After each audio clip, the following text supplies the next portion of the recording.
Hi students, in this lecture we are going to discuss about atomic absorption spectroscopy. So coming to the introduction part, spectroscopy is one of the most powerful tools available for the study of atomic and molecular structure, and it is used in the analysis of most of the samples.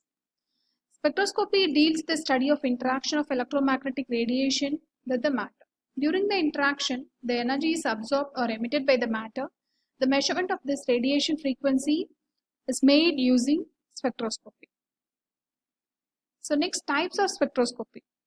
So there are two types, atomic spectroscopy and molecular spectroscopy. So what is atomic spectroscopy? It deals with the interaction of electromagnetic radiation with atoms, during which the atom absorbs radiation and gets excited from the ground state electronic energy level to another. But in the case of molecular spectroscopy, it deals with the interaction of electromagnetic radiation with molecules. This results in transition between rotational, vibrational and electron energy levels of molecules. So coming to the difference between atomic and molecular spectra. So atomic spectra occurs from the interaction of atoms and electromagnetic radiation, and molecular spectra occurs from the interaction of molecules and electromagnetic radiation. It is a line spectra and it is a complicated spectra. Atomic spectra is due to the electronic transition in an element, and molecular spectra is due to the vibrational, rotational and electronic transition in a molecule. So next question arises. How does a spectrum arise? First we will see about absorption spectra. So consider a molecule having two energy levels, E1 and E2. So here ground state energy level is E1 and excited energy state is E2. So these are two different types of spectrum, absorption spectrum and emission spectrum. So in the case of absorption spectrum, the molecule absorbs energy and it goes to E2. That is, it goes from E1 to E2. But in the case of emission spectra, the molecule in the excited state comes down to ground state and which emits energy h nu, and that is recorded in the emission spectrum. So this is described here. Now we'll discuss atomic absorption spectrum in detail. First we'll see the principle. Atomic absorption spectroscopy is based on the atomization of sample followed by the absorption characteristic radiation by the ground state gaseous atoms. When the light of the required wavelength is allowed to pass through a flame having atoms of metallic species, part of the light will be absorbed and the absorption will be proportional to the concentration of the atoms in the flame. Thus, in the atomic absorption spectroscopy, the amount of light absorbed is determined by the detector. Okay. Now coming to the instrumentation, the first one is radiation source. The radiation source should emit stable, intense characteristic radiation of the element is to be determined.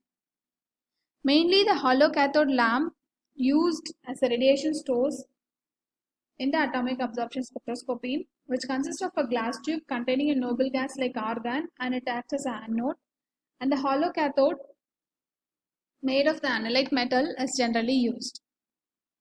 Next is chopper. A rotating wheel is interposed between the hollow cathode lamp and the flame. It breaks the steady light from the lamp into a pulsating light. The next comes burner or flame. The flame is used for converting liquid sample into the gaseous state. It converts the molecule into atomic vapor. There are two types of burners are used in the AAS. One is total consumption burner and the other one is pre-mixed burner. The next is nebulization of the liquid sample. Before the liquid sample enter into the burner, it is first of all converted into small droplets. This method of formation of small droplets from the liquid sample is called nebulization. Next comes monochromator. The monochromator selects a given absorption line from the spectral lines emitted from the hollow cathode. The most common monochromators used in the AAS are prisms and gratings. The next is detector. Photomultiplier tube is the most suitable detector in atomic absorption spectroscopy. Next is amplifier.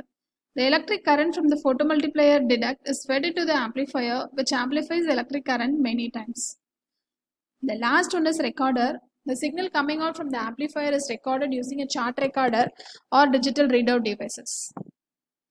The next is working of AAS.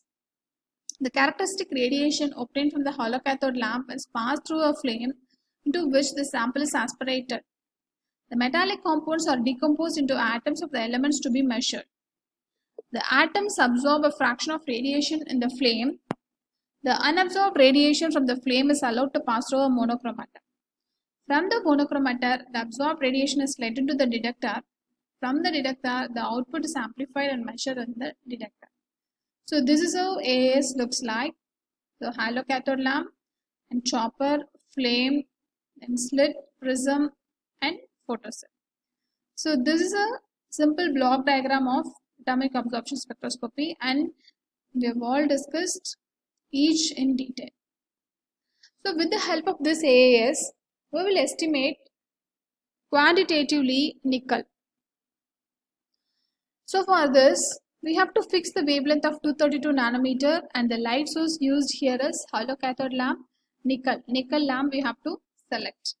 And the flame type is nitrous oxide acetylene flame reducing. So first we have to prepare the sample stock solution.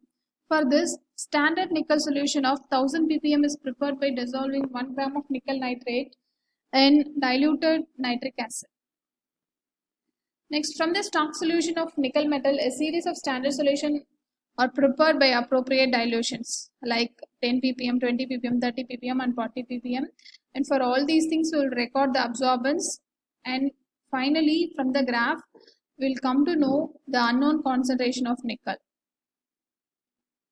So the unknown solution of nickel is aspirated into the flame, and the absorbance is measured under the same conditions as performed for the standard calibration. From the absorbance, the concentration of unknown sample is determined. So these are some of the other applications of AAS. It's a rapid and accurate method using which nearly 70 to 80 metals can be determined. Here, vanadium as a lubricating oil can be determined. Trace elements like lead in alloys can be estimated. This technique is also used in steel, metal, hemorrhoid, pharmaceutical and food industries. There are some limitations of atomic absorption spectroscopy.